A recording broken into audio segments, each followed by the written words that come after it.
because the biggest thing I had to do was get over the shame of not reading the way that I did when my life was radically different than it is now. And I say it that way because that's what I learned. Oh, of course my life is radically different.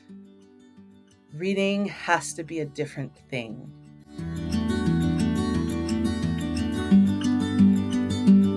Welcome to the Curious Cat Bookshop's podcast. I'm Stacy Whitman. I'm the owner of the Curious Cat Bookshop, and I'm joined today by my friend Jen, who is going to talk with us about something that I always, well, not always, but I've been wondering about a lot in my own life lately, and so I think that she's going to have a lot of great things to say to help us get out of our reading slumps in the new year. If you have felt like every book you pick up, it's not about the book, it's about your mood, and you're never quite finding the right book. If you feel like maybe you're just too tired at work and you just can't find the right... Anyway, we're going to be talking about that. This all came about because of a mutual friend of ours asked about how to regain her attention span. And so Jen comes in and says, I've thought a lot about that. So, Jen, do you want to introduce yourself and tell us a little bit about your journey as far as being in a reading slump goes? Okay. Well, my name is Jennifer Gonzalez. I think my official profession is nerd for hire, and low-key community organizer. But I began my life as a reader. My mother read to us. My grandmother was a teacher, and so we inherited like classroom sets of books. And my mother read to us, and I loved stories. I was this little neurodivergent kid with this amazing imagination. And then I remember going to school and discovering that I could read my own stories, right? And that was really exciting. And there was this one day in first grade when my teacher passed out paper and was like, we're going to write our own stories.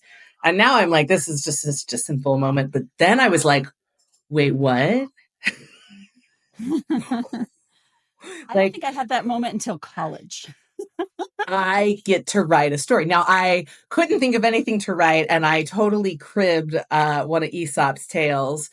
Because what do you do when you can't think of what to write? You just start plagiarizing until you get to something real, and then you can edit that out later. So I was a reader, and that was my happy place.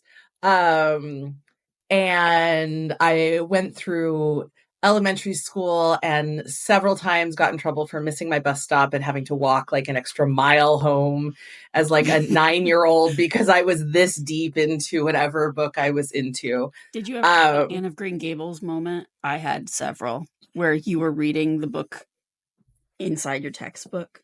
Oh gosh. I think I have like hip issues partly because I lived with my toes up so that my book could balance under my desk. And so I could do school up at this level and whatever I was reading down here. And I was so immersed I always had a book running. And I think for me, that was my stim. Right? It allowed me to kind of like come back to myself and recenter because I was such a nerdy child. I never grew out of that. But school was also a hard place to spend a day. And so I was the kid who just read the book and did the homework while the teacher was still trying to get everybody to put their name on the paper. And then I busted out my book and I read it underneath the table. I got for doing that. And I got in trouble all the time for not paying attention. There were a few moments I was vindicated when I was like, look, I already did the homework for the next month. And they were like, oh, maybe we should do something with this child. At one point I ran out of books that I wanted to read in our elementary school library. And I was 10 I think, in fourth or fifth grade. And I was just like, I've read all those. The only thing left were a few, like the Hardy Boys that I was like, I tried, not my thing. And so they had to get special permission for me to check out books from the YA section, which was for seventh and Which is eighth probably graders like one only, shelf. which was like one wall. Yeah, it was the wall. And it was the wall right in front of the counter so that it was, So under you could see what you were observation. checking out. So as like a fifth grader, I read, what is it, Dicey's song about these like homeless children wandering the East Coast. Children being dumped in a Right. station wagon. Yeah. So, but I had a hard time with that one. It was a little bit too close to home as far as poverty and. I think my first sort of like aversion to my happy place was my aversion. Oh yeah. I have a cat. Yeah, sure. Okay. I think we need to see what's going on with I think Kitty. we all need a cat break because we need to see deciding that she's going to knock everything off the top. Do it, Tabitha. Really don't. Really don't. I'm that auntie. So if you hear a crash later, it's her trying to come down. I'm not going to try and deal with that. It's the Curious Cat Bookshop. If the cats weren't here, why even, right? Sorry. So you read Dicey's song and you were saying something about. Yeah. So I was reading all of this literature that really was not aligned with where I was socially. And I think as a neurodivergent kid, I was also not experiencing the world in the same way as the people around me, right? And so books were the only place I could kind of explore. But I was reading stuff that just, the reading level and the material level wasn't converging. And somebody handed me Pride and Prejudice. And I, as an 11-year-old from a very like conservative religious family, read Pride and Prejudice, and I was bored out of my mind. And I was like, why do people like Jane Austen? And I held strong. I got into college and like I was an English major, but I didn't like Jane Austen. Not if you take contemporary British literature and Chaucer and like just avoid it. But part of it was because I was so excited to read American literature. Because I connected more to it. It was so much easier for me to find authors of color, authors whose experience was tied to a very different world, right? I grew up in Arizona. I was born in the deserts. My family's from California.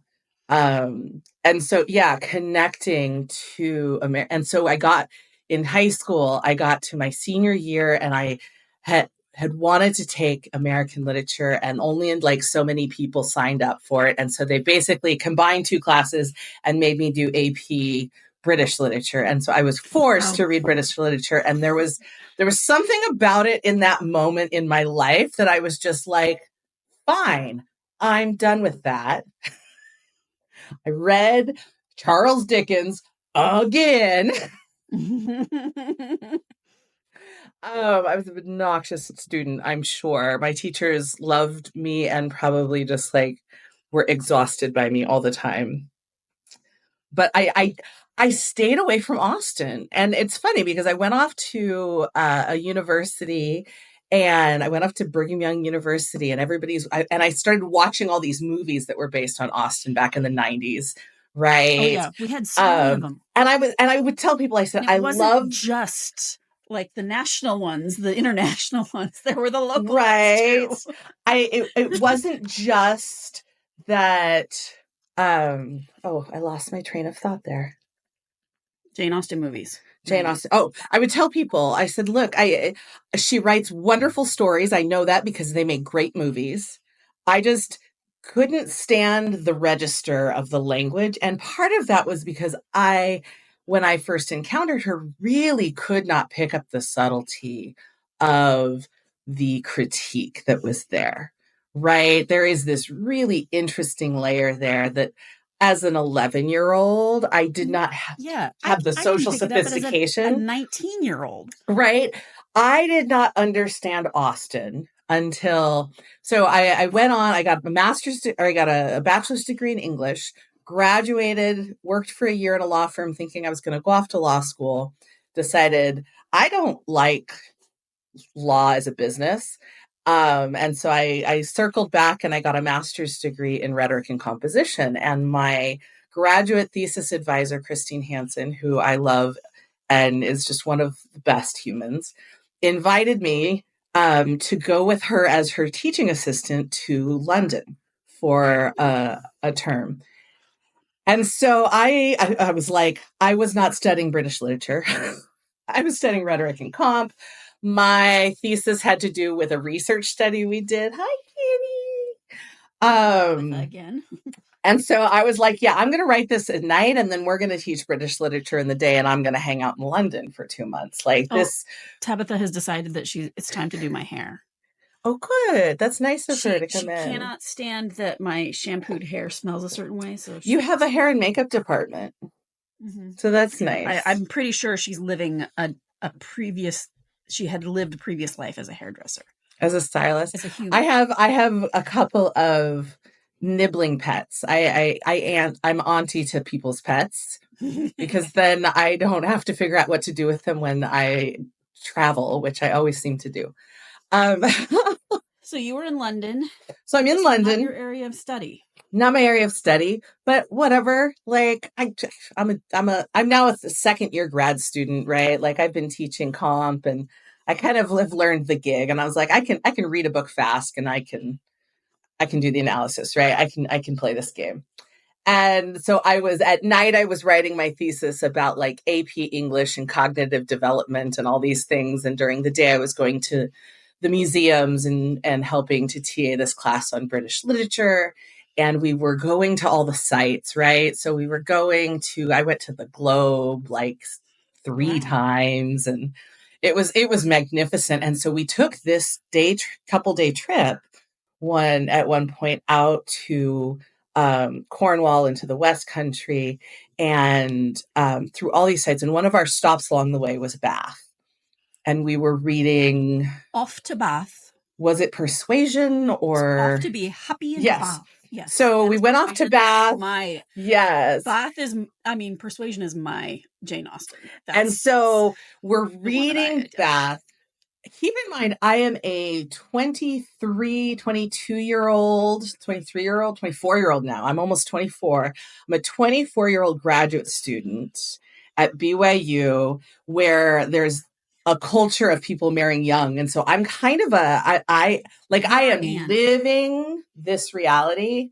And in fact, I believe it was either the summer before or after that a version of Pride and Prejudice was made into a movie and it was set at BYU. Mm-hmm. And I remember because my friend dragged me to see it and it turned out we were at the premiere. 1999. Yeah. So, So they filmed it right around the corner from where I lived in that year. Oh my gosh. Yeah. I've been in that apartment. I have a signed poster by the cast that I picked up that night in my storage unit right now. I'm going to have to find it sometime for you. But so I'm living this world where all of a sudden Jane Austen makes sense, and all of a sudden I'm old enough. I've come to a place in life where I can understand the subtlety of her language, and I'm starting to move through the spaces where these stories unfolded and understand. I've been doing British history. We started with Beowulf and taking folks to the British Museum, and so that continuity of all of it and finding myself in it. And then I read it and I was like, oh, I get Austen now. Like, okay, sis, apologies. I mean, I never said she was bad. I just never got into it. Right. And then I could approach that language again because I just sort of had tossed it off my shoulder and I was just never going to read that. That was just boring. You had a different moment in life where you could resonate with it. Yeah. And so I was brought back together with that set of stories at a moment when it made so much sense. And it was such a gift, right? To be invited and to get to live that. Like that was just such a delightful sort of gift that was given to me. And It was so fun. So that's when I started to think, stop. Well, that's when I stopped talking trash about British literature and guffawing and whatever, and just remembered that stories are beautiful and books are great. But then there came a time later on. Not much later on. Yeah, I got out of grad school and I was so burned out. I realized, here, I realized I was just exhausted and I had been reading intensely and I'd been reading academic literature and I'd been taking these literature analysis classes where we were like dissecting everything. And it was, it's this intense learning experience and it was fun as all get out and I enjoyed it and I loved it. And reading very quickly moved from a place of enjoyment to a place where work happened. And now reading was work. And I moved out I started teaching. And so now when I'm reading, I should be reading the papers I'm supposed to be grading. Right. So now reading becomes a thing I'm doing that makes me feel guilty for the things I'm not reading. Oh yeah. Well, this is why this is me the last 20 years as an editor. I read for a living. Mm-hmm. If I read the submissions, then I'm not reading the work I've contracted. If I'm reading the work I've contracted, I'm not reading to keep up on what's out there, and it's all work. It's not for my own enjoyment. And I experienced this a couple different times in my life, right? So I experienced this after graduate school. 10 years later, I went back and I got a law degree. Now, if I thought that I was burned out from reading, doing graduate work in English, like law degree was a whole nother level of hard reading and exhausting work. And I went on to do asylum and immigration law. So this was heavy stuff. And like, I didn't want to read anymore. I just wanted to disappear into a story where I didn't have to work so hard. And I moved, I had to find a way to do that. And the easiest way was TV, right? TV or movies. Yeah. TV or movies. And TV was a nice way to just kind of chill out. And at the time, I would give myself a hard time. Right now, I'm 46 and I've been around the bend a few times. Most recently, my loss of reading came after COVID, and I had such brain fog that I couldn't focus and read. And each time I lost it, I felt I felt the shame and guilt of not being a reader anymore, because of course there's a certain intellectual status. There's a nerdness. Once you're an adult, yeah. Once you're an adult, you're like, this is a good thing that I am a nerd. and for the kid who, and even young adult who didn't really have the words to like capture who I was, right? I was this weird, brown, mixed. I mean, everyone kept telling me I was girling wrong and I didn't know what that meant. And I was, and now I'm like, okay, I'm queer non-binary. Just like, it's just all blurry. It's just all purple and mixed. It's fine. But then and so I lost that connection point. And there was always a point where I would feel it enough that I wanted to get it back. But I didn't know how. And so I had to kind of get creative. And I remember talking to my roommate after grad school. And I was like, I just want to read something I don't have to think about. Like, what do you have that I can read? But it has to be. And I was like, here's the problem. It has to be interesting.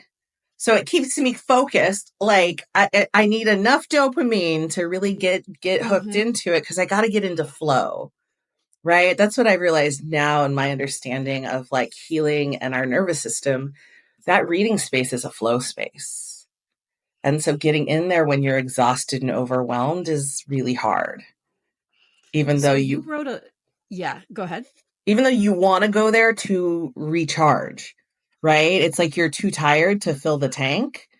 And so you have to be very gentle with yourself, I learned. So I think that brings us to not number 1 on the list that you wrote that started this whole thing, but number 4, which is start with super fun, low stakes reading. Low stakes reading. I brought a bunch of books with me to the table here. that I've recently either read or begun reading, partly because I want to show off all the books that I started that I'm just a little ways into. I've been reading some of these for years, um, literally years. Um, because the biggest thing I had to do is get over the shame of not reading the way that I did when my life was radically different than it is now. Mm-hmm. And I say it that way because that's what I learned. Oh, of course, my life is radically different. Reading has to be a different thing in my world. And so the first thing I went for was easy stuff. And I ran and I got this because my favorite book, the first book. Is that all of them in one book? Well, Or is that it's a box set. Oh, There's a well, second that is box really set. big for a Ramona book. Yeah, there's a second box set as well. But I read the first book that I read repeatedly was Ramona Forever. And of course, it's about little 8-year-old Ramona who's used to being the baby of the family and all of a sudden gets a sibling and third, 8, 9 years old, which I can look back and go, oh yeah, that's the beginning of the ramp up to like puberty and adulthood, right? That awakening Mm-hmm. there.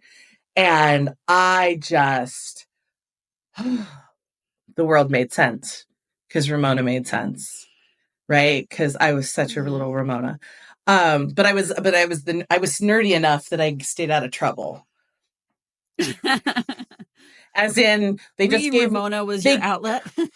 They gave me more books, and I stopped getting in trouble. They just let me read in class. I think they just got to that point. But yeah, so I'm sitting here talking to my roommate. And I was like, I need something to read because but it just can't take any work. And so she goes to her bookshelf and she brings back not a copy of Ramona. This is my favorite childhood book, but she brings back her favorite childhood book, which was Dealing with Dragons. And she hands Patricia Reedy. Yep, this hard copy version of Dealing with Dragons and goes, here, try this. This was always my, and it's, I don't know what reading level it is, but I want to say it felt very third grade to me, maybe fourth. It's a YA book. Oh, is it that? It's published for 12 up. Oh. But it's a 1980s YA book, which is about what I was reading about. Because what you think of as YA now is generally published for 14 and up. Yeah. So it's in that little crossover space. Mm-hmm.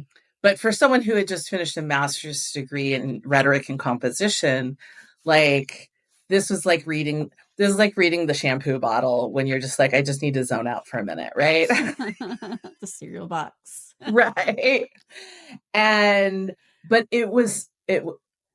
I got to just be a kid with a book again. And because it was easy, right? It was just like,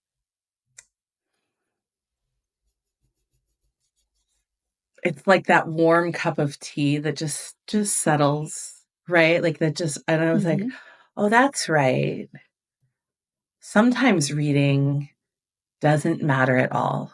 It's just because I enjoy it, right? It's just a place that I get to go anytime I open a book. And it gets to be whatever I want it to be. And that was this moment when I was like, okay, there's reading, my superpower with words that is work. And then there's my relationship to stories and books. And those are different things, but I need them in balance. I think that's a really great way of thinking about it, particularly because when we were preparing for this, we also talked about how reading can sometimes be unhealthily disassociative from the challenges that we might be facing. But I think that what you're talking about is a very healthy way of not dissociating, but allowing yourself space to breathe. Allowing yourself tapping out for a minute. Yeah. To relax. There have been studies that show that reading, when you really get into this flow state we've been talking about, that it can lower your blood pressure, that it's good for your health to read a good book that you enjoy. So I think that that's really important for those of us who are facing a lot of us are dealing with a lot of stress right now, whatever that looks like.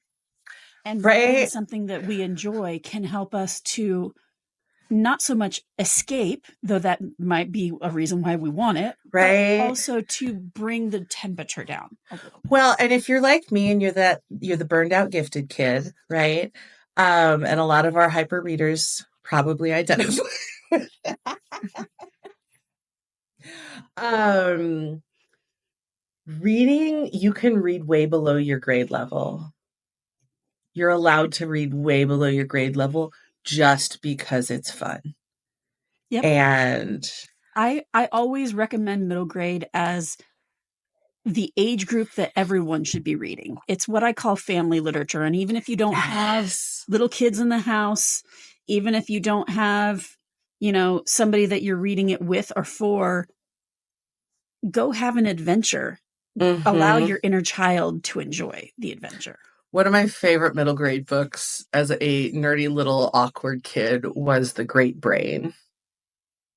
And I Roald Dahl. loved Is that Roald Dahl? no, it's oh man. I'd have to look it up. But I loved it because it talked about people who were Mormon in Dorothy Utah. Fitzgerald. Yeah. Never read it. But it's from the point of view of a family that is a Gentile family in Salt Lake back in the pioneer era.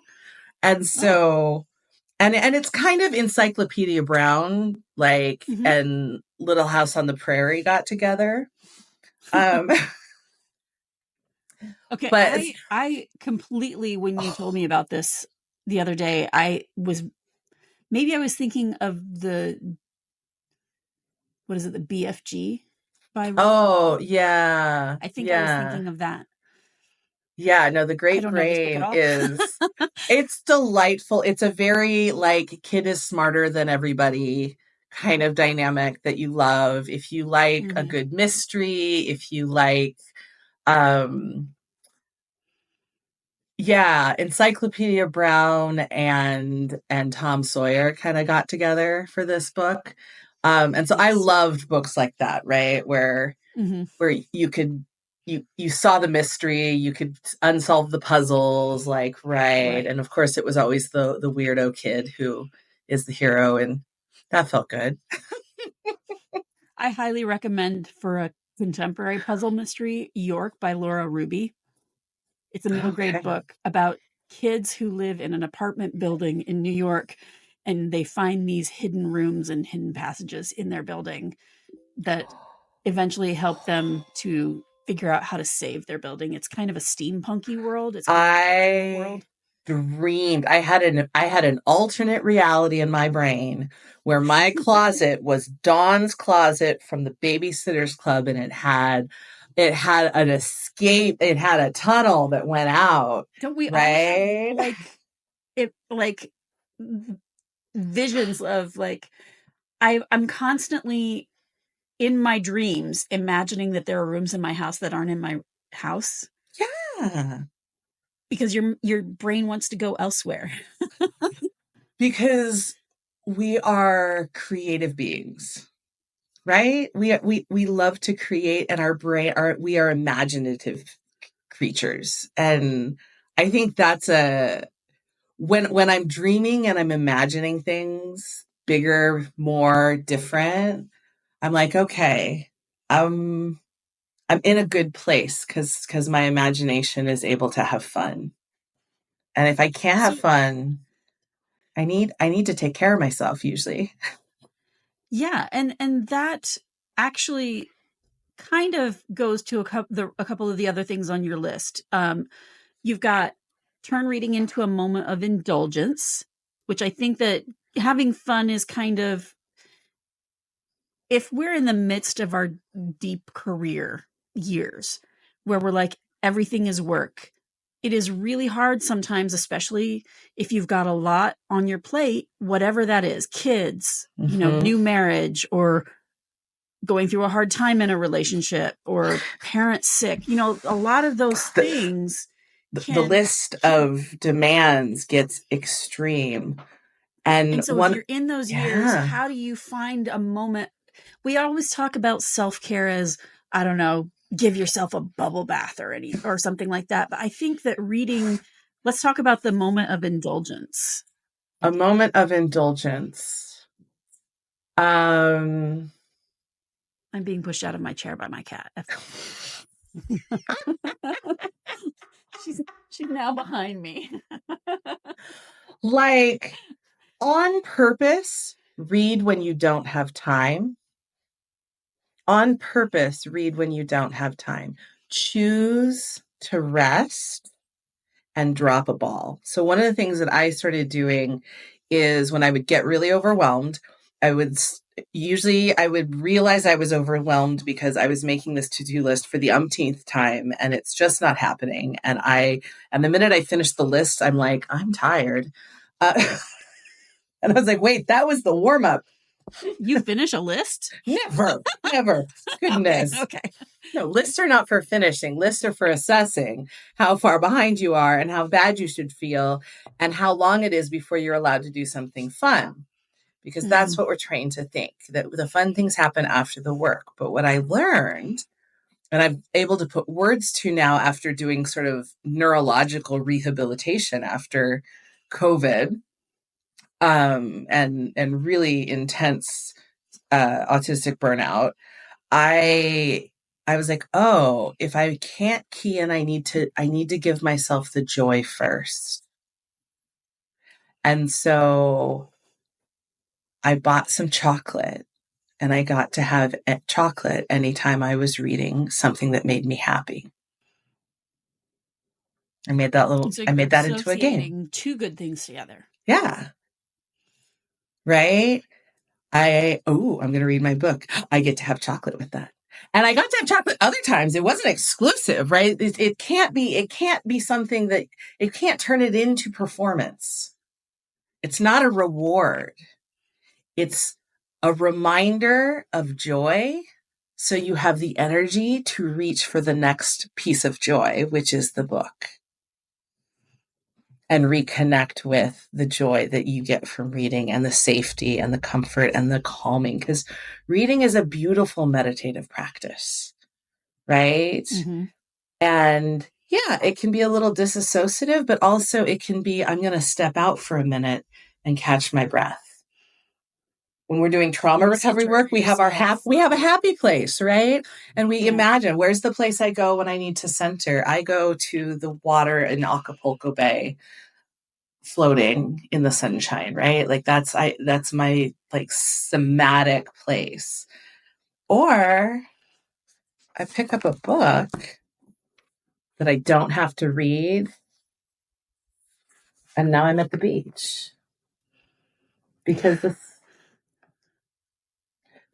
And when I'm reading, I can lay in bed all day long motionless, and I have accomplished something. I read a book. Right? Like, and you're still allowing your body to rest. And I think that a lot of us need to find those moments where I have a lot of times where I'm sick. The only time I ever think, I really ought to be doing better at working out is when I'm sick in bed. And I look at my bike and I look at it. I think about sit-ups and I'm like, that's what I really should be doing, and then the guilt starts coming in and you really need to allow yourself, if you're sick or whatever, you need to allow yourselves those moments to rest, and the reading can help. Right. And we know winter is a time right now that we need to rest. We need to take a breath, and returning to reading can be a way of signaling to our bodies and to ourselves that we are prioritizing our rest. And that is self-care, right? I think a lot of times we get a bad rap because you're a little checked out. Well, I'm checked out so I can stay standing up here. Because if I fully check in right now, I'm not going to be the person I want to be in this moment. And instead of hearing those things and going, oh, I don't have time for something fun. I don't have time for play. I don't have time for pleasure reading. I absolutely need 5 minutes of joy. What can I do? You know what? I'm going to go here. I'm going to pull out Ramona the Brave because I loved kindergarten. I think kindergarten Ramona, if it will let me, or Ramona, here we go. Yeah. Ramona the Pest. Ramona the Pest. Kindergarten Ramona to me is peak Ramona. And I'm just going to, I'm going to look for a picture like I did when I was a kid, the one page with the picture, because that makes me happy. Right. And I'm going to find a picture and I'm going to look at my book. And it's Ramona in her witch costume. She wondered if her mother would know which witch was which, and she thought that her own mother might not know her frightened Ramona evermore. What if her mother forgot her? What if everyone in the world forgot her? What's that terrifying thought? Ramona snatched off her mask, and although its ugliness was no longer the most frightening thing, I mean, that's deep. That's therapy right there. That's a moment. And also, my whole body goes, I remember this story. And now, at this point in life, at 45, I remember this story from kindergarten. I remember this story introducing it to one of my nibblings who suddenly found a kid who was squirrely and had a hard time understanding the world too. And we read it together so that he wouldn't be scared to go from kindergarten to first grade. Mm-hmm. Right. And I get to just drink in that moment. That was a paragraph. That was enough reading. That was enough reading. If that's the only reading I do today, that was great reading. And I think that that can lead us to thinking about it's not just the moment of picking up an actual physical book, though, because sometimes we're burnt out on reading. Right. For me, I read for a living on paper and on a screen. Mm-hmm. So for me, audiobooks help me to detach from the work side of things and change mode. When you had some thoughts about that as well. Yeah. So I always had a hard time with audiobooks. I was like, I can't stay focused. The only time. And then I discovered audiobooks as road trip fodder. And that was nice because you can, it gives you that continuity. And I was like, oh, okay, yeah, I like books when I'm reading. And then I had this it was my second summer of law school, and I was commuting from Palo Alto on the Caltrain up to San Francisco every single day. And it's about an hour and a half.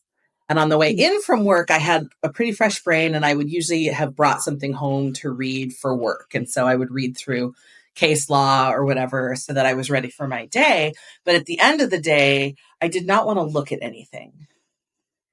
And just watching TV, first of all, there was no streaming at the point. So I would have to download a show onto my laptop and my battery would die before it ended.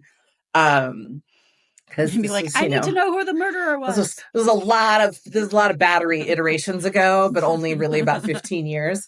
And so I started listening to audiobooks so I could close my eyes, and I would set an alarm for like 10 minutes before my stop was supposed to arrive so that I wouldn't miss my stop. And I did once or twice. I have missed train and bus and trolley stops in multiple countries around the world so many times because I was reading a book. It is the theme in my life. And I'm going to just wear that with pride. But yeah, so the audiobooks would allow me to just close my eyes and have a different sensory experience than reading, but disappear into a story. And when COVID was really bad, I actually started watching epic stories I loved going through some of these really cool narratives that were coming out in television because it was the depth of a novel coming through, right? We got into these serialized stories that I enjoyed, and it let my brain start to play with ideas and go into, pretend I was back in high school and college in my happy nerd days while my brain and my body were slowly recovering. And slowly I started to be able to read and hold ideas together. And one of the things I actually had to do is I had to switch back to hardcover books because one of my symptoms was a lot of migraines that I had before, and that got worse. And then I had all this light Mm, sensitivity. And so the screens were just exhausting to me. And yeah. so I went back to pulling books off my bookshelf, the handful that I still hang on to. I used to have tons and tons and gave a lot of them away because I moved too much. And I was sad my books were living in boxes for years at a time, so I gave them to people to read. So I only have a Allow them to have a little handful. bit more life. Yeah. And so I started reading books. I've got so many books that are half done and half started. It took me 2.5 years to listen to Braiding Sweetgrass. Uh-huh. Because I just bit a bit and a bit, and I didn't always want to listen to it, right? It's a different kind of narrative. And then I would get into it and I'd listen to, 4 hours. I think it's 17-hour audiobook. Oh, Um, and when I I haven't had gotten to that one when I yet. had an Is that a hour good book? commute to work and back, that was great. But post-pandemic life, and even before that a little bit, I've been mostly working from home. And so I don't have that Hmm. like time when I feel like I'm allowed to sit and do nothing and listen to a story. Well, I do my dishes with Yeah. audiobooks. So then, yeah, exactly. So we find ways. So audiobooks are great that way. I think the takeaway here is change it up. Change it If up. if you're having trouble with paper, try audiobooks, try an ebook. If you're having trouble with screens, pick up a paper book, And if mix it it's up. if it's like I'm having trouble focusing and disconnecting from all of the stuff out there, right? If you're in overwhelm, one of the best things you can do is to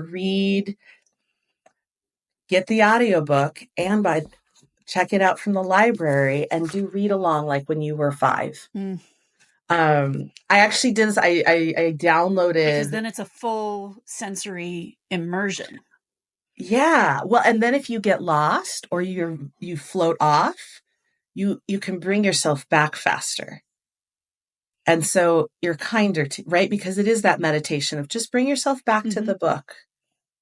And I think that is something that I need to try with some of the deeper, like, I love listening to mystery. I love listening to the easier reads on audiobook, but Hmm. then I get into my denser fantasy novels, which I want to read, but the names are complex and I can't tell characters from each other.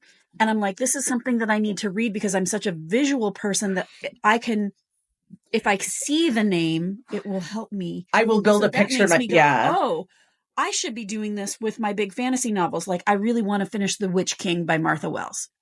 It's such a good book, but I cannot keep these characters straight because I'm listening to it.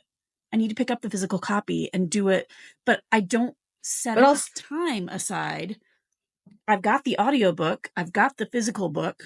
My old roommate actually sent me the really nice Sprayed Edges copy. And now I should sit down with both of them together. okay, you need a cozy corner. You know what I did in my last I have a apartment? few cozy corners in this house. In my last apartment, I turned uh my little walk, it was like a mini walk-in closet, right? It's walk-in, but not that far. But it was enough to put a chair in there and around the clothes. And so I had a little bit of a place where I could record with, kind of closet style. But Mm-hmm. I then just like put in a soft light and some blankets and I made this like little reading nook. And I would go in my closet and I would shut the door and I would put on earphones and earplugs and headphones and in my cozy little closet because I would shut out the world physically so that I could immerse. And sometimes I only had 5 minutes and it was always interrupted by, Jenny, Mama, Jenny, Mama Jenny. But even just that 5 minutes of like quiet, and that's right. Did you read your book? It doesn't matter. I sat with my book. I sat with my story. I But I did think, that nice thing for me. yeah. And thinking about, so this desk is my work desk. I am not going to Mm. read for pleasure at this work desk. And my bed is where I sleep. I find that when I get the laptop into my bed, I don't sleep. You Mm-hmm. know, the separation of zones in your house matters. This Mm-hmm. is the sleeping area. This is the working area. This is the eating area. Though I end up eating on the couch in front of the TV most of the time, but like this is the reading area, whatever that looks like. Because if you've got just a very tiny space, it might just mean a corner of your room, Right. first, Well, and it's not if you have necessarily rooms. control of your whole space, right, then you can kind of create this. I moved into my own place again after staying with friends for a long time. And so it's been really lovely to kind of create spaces that just kind of fit me. But I think even when you're Even when you sharing just have your own space, bedroom or whatever. yeah, maybe maybe it's just a pillow. So one of the things I was traveling a lot for work and I was like, okay, I'm a terrible sleeper. What the little sensory kid? Like what I'm not wearing is my like blue blocking glasses, which are kind of festive for the holidays. Um, but yeah, I would just what was I saying? Oh, I and there's oh, I lost it. My brain just I love when that happens. We were talking about pillows. Oh, so I was traveling a lot for work and I was trying to figure out how to make sure I was getting good sleep. And this is one of my lifelong I failed this as an infant and I feel like I probably never quite I don't know if I achieved sleeps well through the night consistently. Um such as it is. But I don't think anybody has, to be quite honest. that's fair. I don't think any of us are doing it anymore either. Well, Um no, I mean, like they've done research where they found out that there's a first sleep and a second sleep in the yeah. time. So, like, Yeah. I think we're too hard on ourselves expecting to sleep through the night. But anyway, pillows. Right. We're probably so I'm traveling. And so one of the things I started doing is I would bring my pillow with me. I got a really good pillow that just physically was very comfortable and I could always kind of relax. I bought And it myself wasn't going to get you an earplugs, allergy attack or anything. yeah, and a sleeping mask and all the things. And so I was able to create, at least from the neck up, a consistent sensory experience for sleeping. Right. And so I took my pillow with me. And one of the things you can do is you can create like get a tote bag and put your favorite cozy blanket and pillow in it and your book. And then that tote And then bag, you are creating your reading space wherever you want your reading yeah, space. your tote bag can be your cozy space. Maybe it is just headphones and a scarf that you put on or something that reminds This you is that my scarf that says Mama's reading, don't touch. yeah, well, and like if if you need to be available to people but not necessarily keyed in, rather than being on your phone, kind of just like I'm trying to catch a few moments of sanity before they need me again, right? Like build that cozy corner in the corner of the room. Be like, I'm here, but this is my cozy. I'm reading. I'm maybe I'm turned away. Maybe the chair is turned towards the wall. Mm-hmm. So I can hear you if you need Whatever to, but that I looks can like for you, for the yeah. circumstances that you're in. And that's the other thing. There's no ideal and there's no like drop the expectations. I think that's I lost track. I think we're on number 4 now because I've gone out of order. But I think that is a good put a bullet point in this. Drop the Number expectations. one at Drop the end. drop Yeah. the pressure. We're at the end of the year as we're recording this. Today is literally New December Year's Eve. 31st. And everybody is thinking about, did I accomplish my reading goals for the year before? And what are my reading goals for the next year? And this year, I did do I don't even remember what the number was. Maybe I'll read 50 this year. Maybe I'll read Mm-hmm. 75. I have no idea. I'm not tracking it. And I have more unfinished books on my currently reading list. I think my currently reading list currently has about 135 books on it. Sure. Here's Um, Here's a I suggestion. do Yeah. have intentions of eventually finishing these books, so they are But you still can, yeah. reading. But you can also, You know, you your can also, hold at the library runs out and stuff like that. My point, though, yeah. is that number, whatever the number is, Mhm. it's just a number. Who cares? If you met it, if you exceeded it, if you didn't meet it, don't put pressure on yourself to read just for the sake of reading. Right? Like, there's two ways to see the world.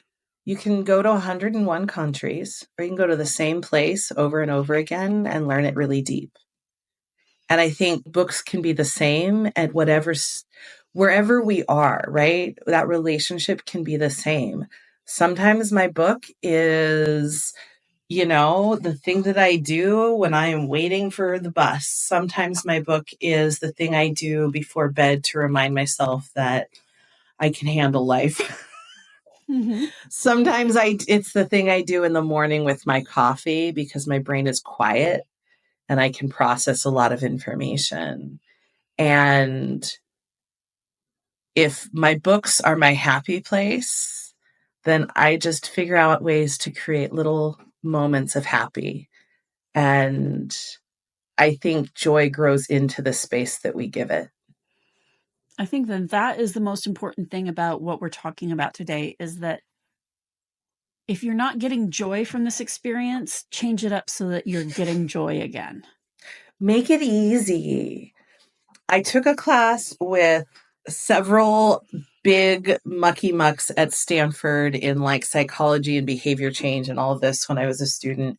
And we talked about the axis of behavior change, which is on one leg is increasing people's motivation versus making the task easier.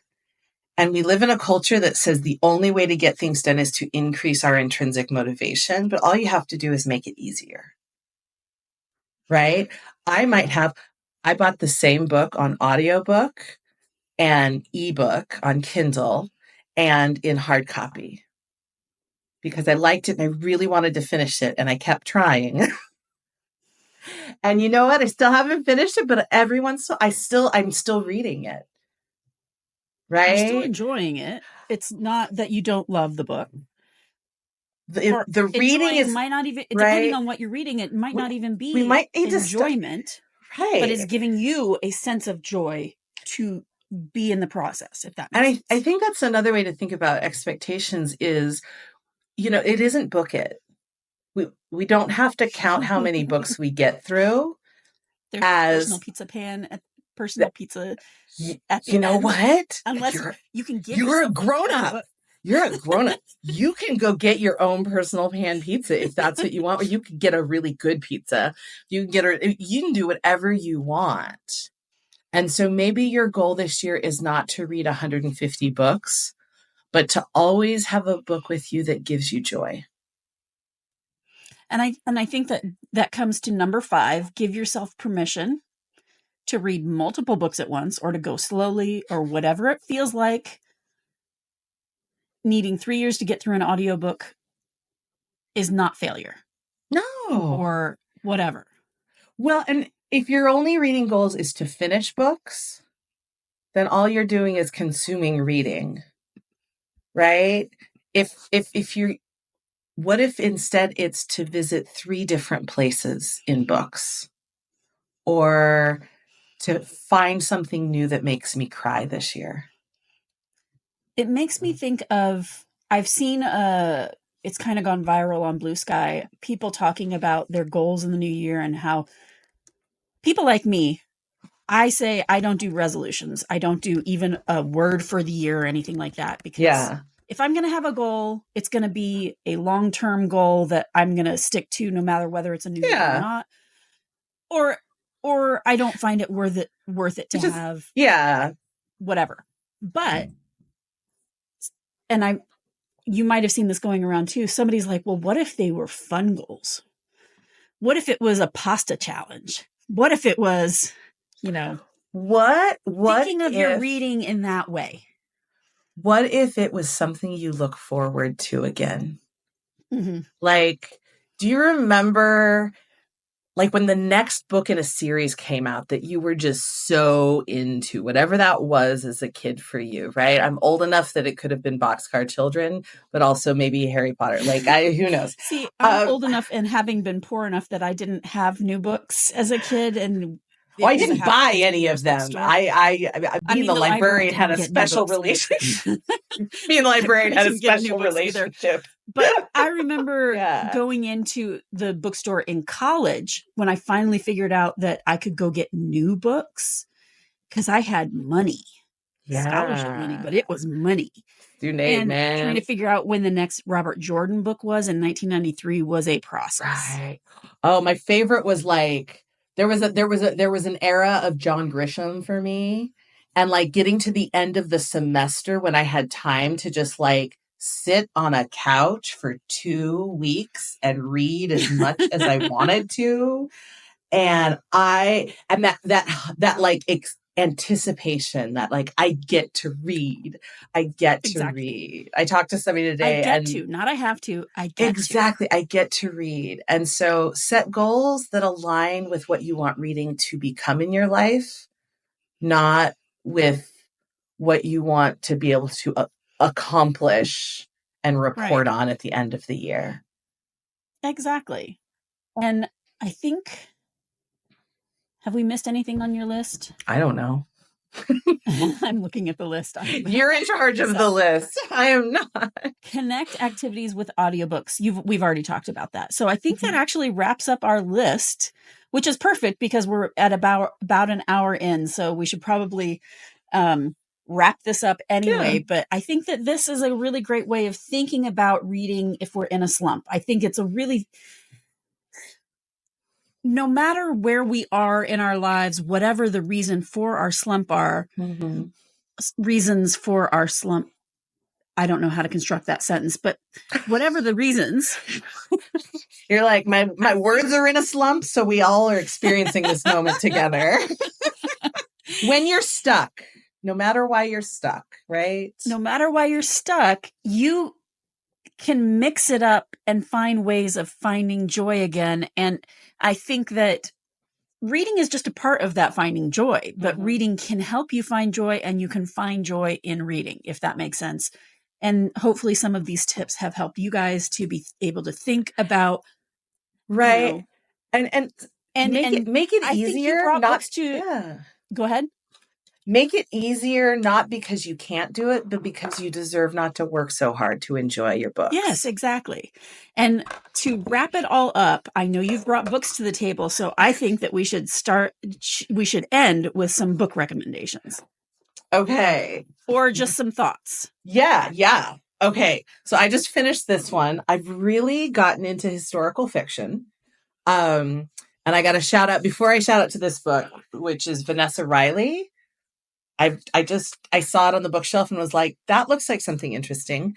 This one's delightful, and it's about a remarkable sweeping historical novel based on the incredible true life story of Dorothy Kirwan Thomas, a free Black woman who rose from slavery to become one of the wealthiest, most powerful landowners in the colonial West Indies. Fantastically written. It's got some heavy stuff in it, but it's handled really well. It's a powerful story. For me, it was a really lovely sort of like 20-year bookend to first reading Gone with the Wind and being like, I didn't understand the cultural context of this book, but I finally had a book with a woman who seemed like she was in charge of her life. And I feel like so if you want loved Gone with the Wind, but are kind of like reevaluating that love, but the cringe, but you understand the cringe, you might really like this book. Because it feels like a really beautiful response to that kind of story, right? And it's not necessarily written with that in mind, but I think just the historical nature of it and the character and the way that the story unfolds, it reminds me a lot of that epic. And I loved it for that. And I used to read a book a week and sometimes a book every 2 days. This took me probably 7 months to get through slowly because I would just read it when I needed to do something that wasn't TV.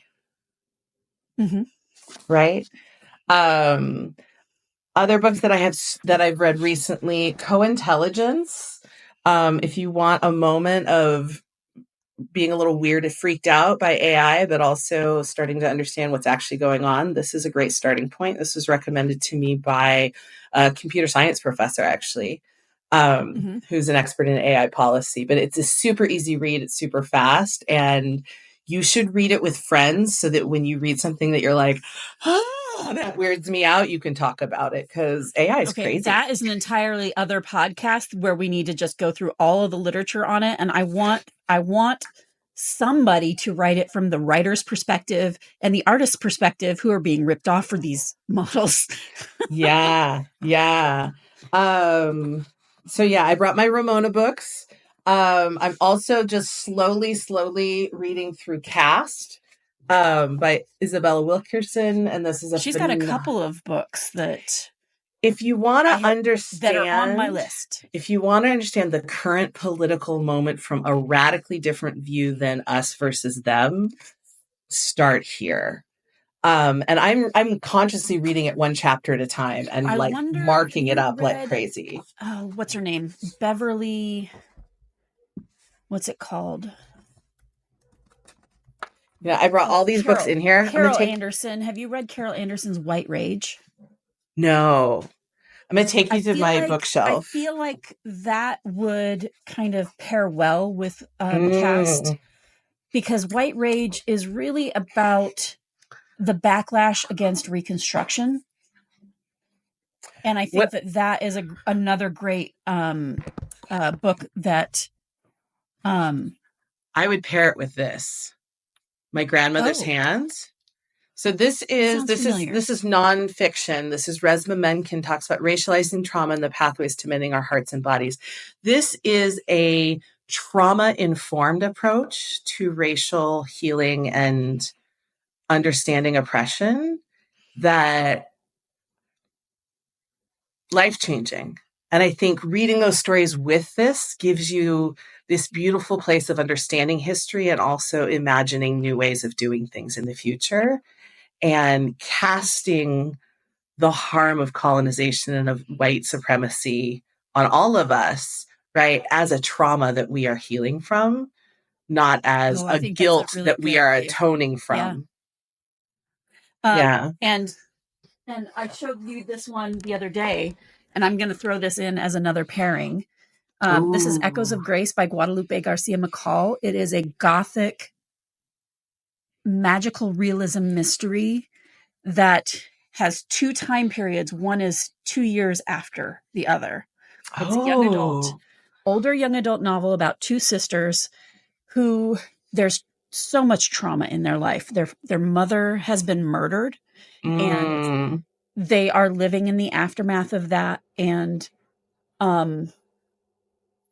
it is really hard to tell you about it without giving so much away, but just look at that cover, man. I really want Mexican-American sisters. I really want to hear the dun-dun-dun from Reading Rainbow after that. I feel like that was the perfect book pitch. But anything by Guadalupe Garcia. Anything else on my bookshelf that I want? Oh, this is a gift for one of my nibblings, but this is one of the most beautiful, lovely illustrated books about understanding gender and inclusion. Illustrated by Gonzalez. Maya Gonzalez, yeah. Maya Gonzalez. The Gender Wheel. They are an illustrator for Leon Lowe as well. My Colors My World and Call Me Tree. Yes, Call Me Tree and a couple of others. I didn't work with them. It was the picture book team, but this was one of the most healing things I ever read on my gender discovery journey. So you don't need all the self-help. Just get some good kids books. It's just that's the thing about the thing about everything we've been talking about, combined with anything you want to learn about. I highly recommend reading adult nonfiction. I do. Yeah. But if you just want to get kind of the overview and you don't have the wherewithal to dive deep into a 400-page adult nonfiction, right, the place to start is a picture book. Because what they're going to do is they're going to give you the overall overarching story, and then they're going to have back matter. So if this is interesting to you, you can then dive into the back matter and go pick up those books that are recommended in the back matter. When I do, like, one of my day-to-day work is working with organizations and using kind of community organizing approaches and emergent theory to like rethink the way we do organizations, right? So I'm always like, how do we rethink? And one of my rules is make it smaller till it feels easy rather than cutting. And it's not, oh, let's just do one thing. It's let's figure out what it is that we really want from this big thing. And let's figure out what the tiny version is. So we want to put on this huge conference. Well, what's a tiny, tiny, tiny version of that, right? And we get it all the way down to we're each going to show up and read one page of our favorite book and talk about why we like it. This is the book club that nobody has to prepare for. Right? And if that's the book club that emerges, what a cool experience. And if it grows into something, that big thing that you're trying to, awesome. Right? But you don't have to like completely invent a giant thing. Exactly. And it can grow into that for some folks and not for others, right? So everything is flexible. Everything can get bigger and smaller, but make it smaller till it feels easy and you'll find the fun again. And once you find the fun, it'll expand in ways you didn't know you enjoyed. Because you're a new person now. And on that note, I think that is the perfect note for us to say this has been the Curious Cat Bookshop podcast, and happy reading in the new year. Happy reading. You're welcome. Thank you, Stacy.